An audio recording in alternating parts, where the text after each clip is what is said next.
Pour les grands amateurs de physalis, il y a une variété pérenne qui se reproduit toute seule, endémique de l'Alsace, qui est la morelle noire. Elle a quasiment le goût, peut-être moins l'exotisme de la physalis, coquerie du Pérou notamment.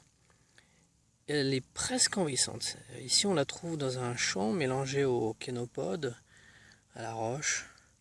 Donc c'est une plante pionnière qui peut vraiment vous assurer une bonne couverture végétale. C'est pas vraiment un engrais vert, hein, parce qu'elle est gourmande en azote. Mais vous pouvez récolter des fruits que je trouve délicieux pendant au moins un mois et demi. Attention, c'est une solanacée et elle a une cousine qui le ressemble beaucoup, à un détail près, très facile à identifier, mais qui est hautement toxique, voire mortel, la belladone.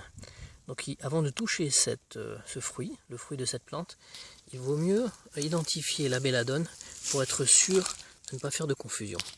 La morelle noire, qui est, moi je trouve délicieuse, a un fruit qui est toujours en grappe, et le pédoncule n'est pas associé à une collerette qui est vraiment surdimensionnée par rapport à la morelle noire chez la belladone.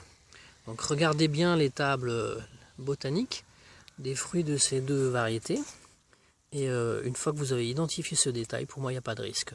Sinon il y a un risque qui n'est pas du tout négligeable. Voilà, et regardez surtout les conséquences en cas d'ingestion. La morelle noire, elle, ne présente absolument aucun risque tant qu'elle est mûre. Donc il ne faut pas manger le fruit vert, quoi. Je trouve personnellement que vu sa facilité de culture, si on veut, puisqu'en fait il n'y a rien à faire, il faut juste ne pas l'arracher, elle est capable de vraiment remplir tous les interstices d'un jardin entre vos cucurbitacées, vos salades, vos choux, quoi.